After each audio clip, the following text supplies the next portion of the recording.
Hello everyone and welcome back to another video. In today's video we're going to be looking through some of these coins that a family friend of mine is letting me search through, so let's get into it.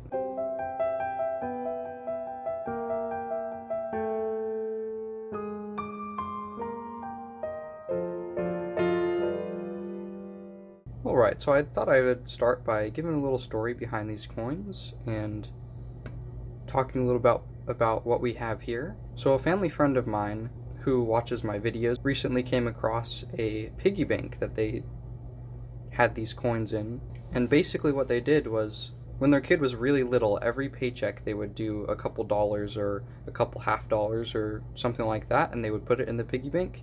And after a couple of years they forgot about it, and they said they don't really know why, and they just maybe they moved or it got put somewhere and they didn't remember what it was, but they recently found it and came across it, and it had all these coins in them, and so they asked me if I would look through them for them and see if they have anything. So I thought that I told them that I would be willing to do that, and I think this is a cool opportunity. And they've got some cool stuff here I can already see, like we got lots of Ike dollars here we can look through.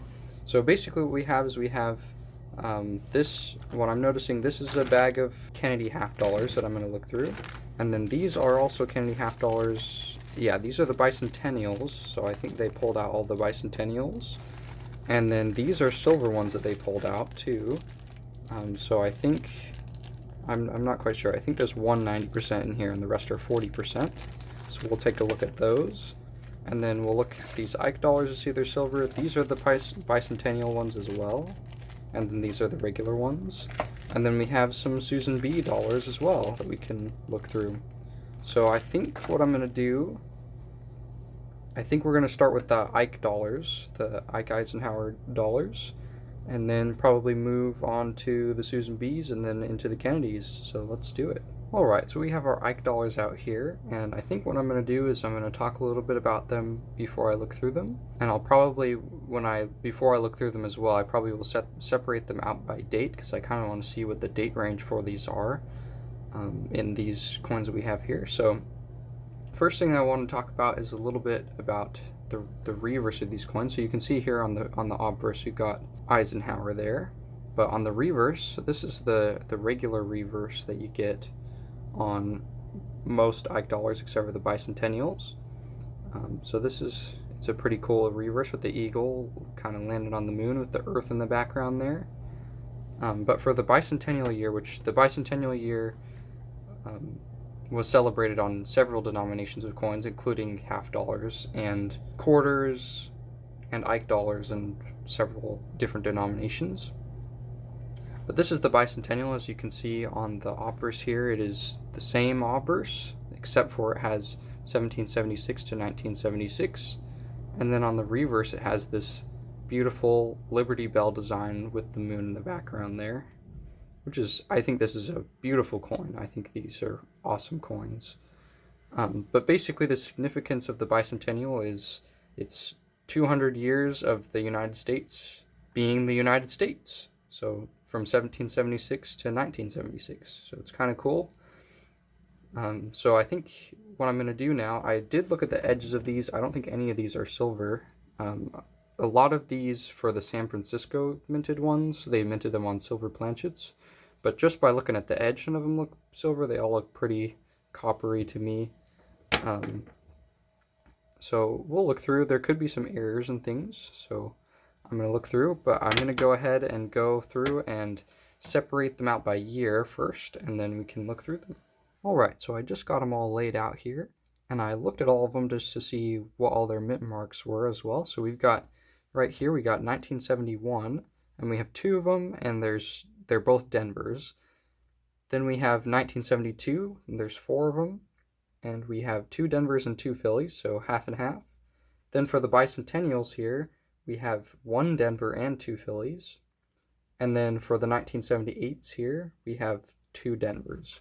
And for the bicentennials, they were minted in 1975 and 1976, but they don't have a date of their mintage. They just have the bicentennial year. But those were the years that they were minted in, if you were wondering.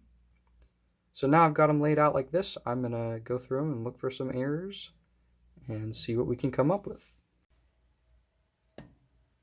Alright, so I just looked through all of them, so I thought we would talk a little bit about what I looked for in these. I didn't find anything super special, but it was still super cool to look through, especially since I've never searched through Ike Dollars before.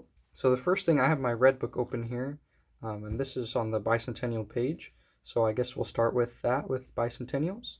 So for the bicentennials, the primary thing that I looked for, I mean, of course I checked for silver, which I didn't notice any silver in any of them. And then I looked at mintages, because I wanted to see if there were any low mintage types or varieties. And there is a low mintage variety for the bicentennial Philadelphia one, and it's the Variety 1 version. So let me show you what I looked for. So if we look here, this is my 2024 red book, by the way, if I didn't say that already. It's a great book, very helpful for coin hunting and learning about United States coins. But we have our two varieties here. So I like that they put this in the book because it's very helpful. But you can see Variety 1, this is the rare variety, and it is very like blocky. So the main thing that I look at here is the S and the T in states. So you can see that S is very blocky and the T is very like square and blocky. And then if you go down here, it just is a lot more like sharp, I guess you could say. And like this T and this T have like pointed down edges, like a trapezoid kind of.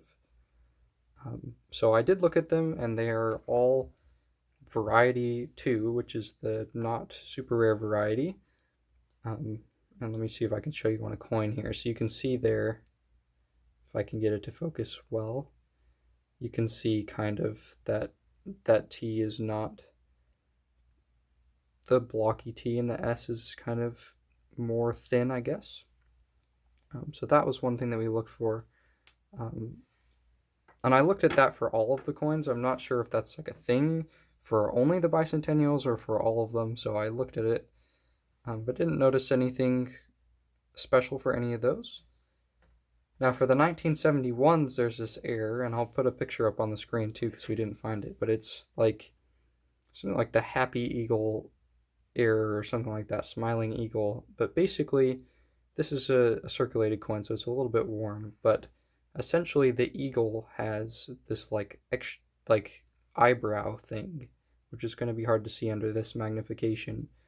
But basically the Smiling or Happy Eagle just doesn't have that eyebrow for whatever reason, and so it's an error.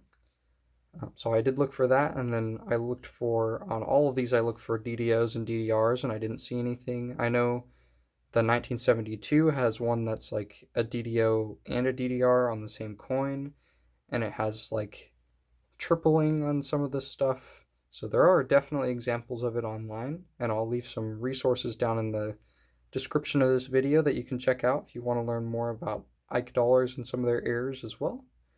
But I think from here, we're going to move on to our Susan B's. Alright, so we have our Susan B dollars here. So I thought that we would look at them a little bit before we get into everything. So this is the obverse, as you can see, and you can see there's Susan B on there, and then it's got the date and the mint mark and the In God We Trust motto. And then on the reverse, it's the same reverse as the Ike dollar, the normal Ike dollar, not the bicentennial one. So that's kind of cool.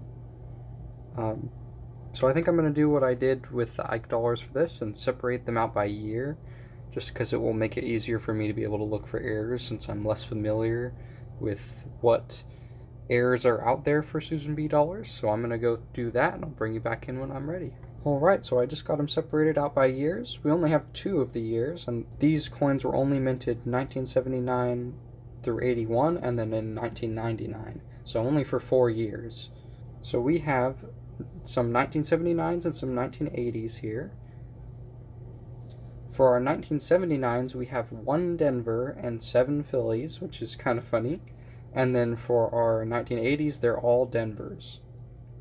So there's 12 in total. And I think I'm going to have to do some research on some errors that these have. I know that there's like a wide rim error on one of them. I think it's the 1979P. So we'll take a look at that and see if we find anything. And If I find something, I'll bring you back in. If not, then we'll move on to the half dollars, the Kennedy half dollars. Alright, so I was doing a lot of research about the errors on these coins, and there doesn't seem to be a whole lot. I found a couple, like, weird mint mark type error things, but those were primarily with S mint marks. But I did check on the wide rim versus the narrow rim for the 1979 Philly. So as you can see here in the red book, they have some good images.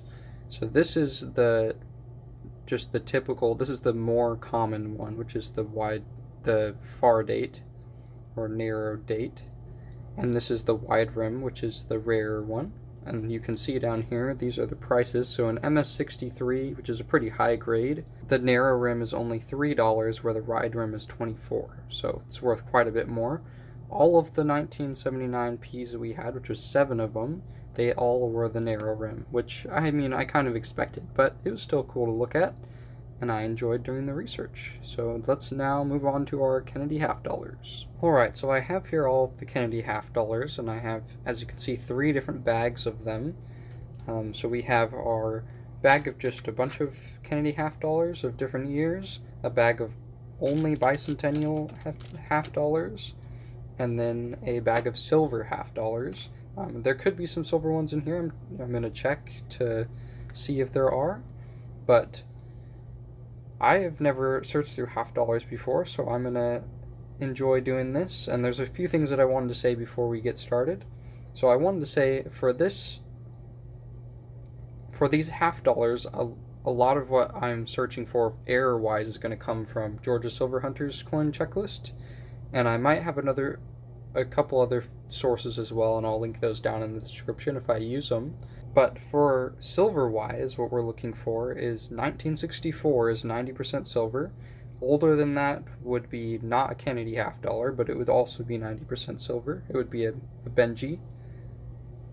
And then after 1964, up till 1970, they did silver half dollars as well, but they reduced the percentage of, or the purity of the silver. So it's not, instead of 90%, it's 40% for those years. So I think what we're going to start with is we're going to take a look at our silvers here, and then probably our bicentennials, and then we'll get into the big stuff. I did also want to say before we do this that I'm in the middle of making my own coin checklist, and it's not at a point yet where I feel like it's ready to be shared, but once it's ready enough, I will share it, and I'll keep working on it as well and updating it, so that's something to look forward to. And I also went to the bank the other day, and I recently made an account with a new bank, and I made an account with this bank because they said that if I made an account with them, that I could order boxes of coins from them, which is super nice. And when I asked them today if I could order a box, they said that I could, and I asked if I could order half dollars, and they said that I could, which is amazing because I've struggled to come across half dollars, and this is the first time I'm searching through half dollars ever coin roll hunting. So, and I mean, this is not really coin roll hunting, it's coin piggy bank bag hunting. But anyways, I have a box that's supposed to come later next week, so that's something to look forward to coming up on the channel, so I thought I would share that. So let's get into our silver. Alright, so I just got the bag opened up, and I thought that we would look at these together. I'm going to do what I did before and separate them out by year, but first I want to check and make sure that they're all actually silver years. So we have here, I know this top one is for sure. So this one is a 1967, which is a 40% silver, and you can see that nice dark gray silver edge there. That's a good sign of a 40% silver. We have another 1967. That's also 40% silver. A 1966 is 40% silver. So there's that edge. Oh, this one's not. This one is just a 1996. So you can see the difference there. Oh, and this one's got some counter stamping on it, but this is our 90% silver here. So let me compare these for you. So you can see a very clear difference there between the 90% silver and a regular just clad coin. So this is clad, so I'm gonna stick this with the other ones. But we do have, what is this, 4 silver coins here, including our 90% that's stamped SO, I wonder what that means. Maybe it's someone's initials or something. Kind of cool. And I know like a lot of people will say this is destroys the value, but most of the value of this coin anyway is the melt value. And so this really is not going to detract very much from the value of this coin. This coin is still, out of all of these, even with the counter stamp, is worth more. This coin is worth more than probably two of these combined. So kind of cool. This coin's probably worth about $10. Once I've gone through all of the Kennedy halves, we'll do kind of a wrap up and talk about our silver and if I find anything else too, and we'll do a little tally and see how much everything's worth. But I thought I would show you that to start things off. So 1966, two 1967s, and a 1964 silver half dollars. So I'm going to look through these for errors and see what I can find, if I find anything, and if not, then I'll bring you back in with the bicentennials. Alright, so I was doing some research about different errors that could be on these coins, and I saw, this isn't really an error, but on the 1964 there's like a thing where they used a die that had a higher relief and like there's more detail in Kennedy's hair. This doesn't have it, but I thought I would say that. And then also it looked like some people said online there's a 1966 no FG, which the FG basically is, if you look at the reverse, it's the engraver's initials, so it's right here between this leg, the right, or the left leg since it's facing us, I guess, the leg on the right side of the coin, and the tail feathers, and you can see in there under like very little magnification, I can see it from this far away, that FG is there for sure. So it doesn't have that. The 1967s, I couldn't find like anything about errors that could be with the 1967s. So overall, I say no errors, and we'll just go based off melt value, but we'll get a little bit into that after we've gone through the rest of the half dollars. So let's get into our bicentennials. Alright, so this is our stack of bicentennials here, and I thought we'd talk a little bit about it just like we did with the other coins. So just like the Ike dollar, the bicentennial is for the year 1976, which is the 200th anniversary of the United States. So this coin, instead of featuring just the typical, like, here I'll show you, this is one of the silver ones. This is the regular Kennedy reverse with the eagle and the shield on the back. Instead of featuring that, we have this building here, which is the Philadelphia Independence Hall, which is kind of cool. And then on the front, instead of having just one date, we have our double dates here. So this is really the date that we're looking at. These were minted in 1975 and 1976, but they all say 1976, so there's no way to tell really which year they were minted in. And the 1776 is just to represent the 200 years, or the bicentennial. So I think what we're going to do with these is, since they're all the same year, I'm going to split them up by mint mark instead of by year, or mintage. So let's get into that, and we'll see what we got. Alright, so I just got them split out, and we have our Phillies here. So we got 3 Phillies, and we have 11 Denver, so a lot more Denver. So I'm going to do some research and find out if there's any errors that we can look for these bicentennial coins. And if there are, then we will search for them. If not, then we'll move on to the rest of them. But I just thought these are kind of cool. And I don't think the bicentennials are really worth much more than the regular other half dollars, but they're still kind of cool to look at. And I know that they have a silver proof variety if you've got a certain... Some of the San Francisco minted ones are silver, so that's something to look for. But anyways, let's see if there's any errors. Alright, so I just did some research about whether or not there were errors for these coins, and I found a couple, but they were all for San Francisco minted ones. So I don't really think there's much for these. I did see there was one thing that said, like, that some of them were struck on a 40% planchet, but just by looking at the edges of these, I can see that they are not silver. They are all clad. You can see it's clad. I'll throw in a silver here so you can see the difference. You can see it's a very, very clear difference. If I stick it in the middle here, that silver just shines right out. You can see it straight away.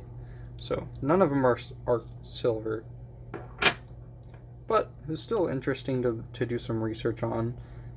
So I think now we're going to move on to the rest of our Kennedy halves, that big bag that we have, and see what we got in there. Alright, so I got our bag of half dollars here, and I'm going to dump them out in a minute and search through them for errors. And like I said before, I'm going to be using Georgia Silver Hunter's checklist for a lot of this. I'm going to separate them all out by year because I'm interested in seeing kind of the distribution of years that we have here, and it will help me search for errors. So I'm going to go through and do that, and I'll bring you back in when it's ready. Alright, so I just got these all laid out here. These are all the years that we have. And I thought I would go through and tell you a little bit of just what we have here. So we have the years 1971 through 74, and then we have 1977 through 1985, and then we have 1988 through 1997. So kind of cool, and this is kind of cool too. I wanted to do this for the dates because this kind of can date the piggy bank a little bit that we had. So that means that the oldest that this could be is, the oldest year coin that we have is 1997. So that's the oldest that it could be. It could be younger than that because they could have taken older coins and put them in those years, but that's the oldest it could be, so that's kind of cool. So anyways, I thought I'd show you this. I am keeping track of all of the mintages. I'm not going to say all of them for mint marks here, but at some point in this video, I will put up a little image of a spreadsheet that I'm doing that will have everything on it, and so you can see all that too. Alright, so I just searched through all of those Kennedy halves, which is a lot of Kennedy halves, and I looked at each one under the microscope, and I really didn't find anything.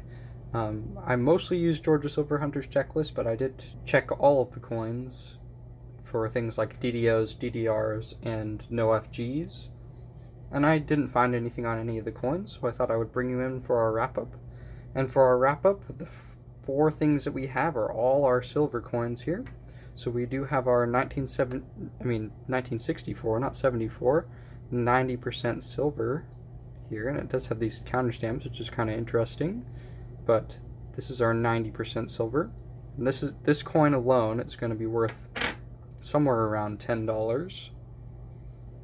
Then we have a 1966 40% silver, and then 2 1967 40% silvers as well. So I thought I'd show you all of them under the camera here, and then I'm going to give a little appraisal of how much they cost according to coin apps, how much they're worth, silver melt value.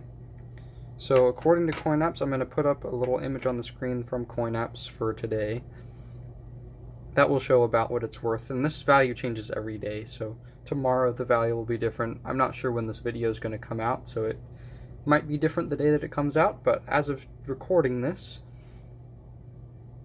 one 90% silver half dollar is worth about $10.43, and one 40% half dollar is worth about $4.26. So in total, these 4 half dollars, keep in mind face value, they're worth $2, are all worth around $23. So this is about a $21 profit from these 4 coins here. So that's kind of cool. So anyways, guys, I hope that you liked watching this video. I really enjoyed searching through these, and it was interesting to do something a little bit different today, and I really appreciate being able to search through these coins. Like I said earlier, I'm going to be getting a box of halves later this week, and I'm also making a coin roll hunting checklist that I'm going to hopefully do a video on soon once it's finished enough for me to release it to the public. But anyways, guys, if you have any comments, please feel free to leave them down in the comment section. I try to answer all the comments that I can, and like and subscribe if you like this. And I make videos doing coin roll hunts and things like this, searching through old piggy banks, and I also do videos on the history of different coins in my collection. So anyways, guys, thanks for watching, and I'll see you in the next one.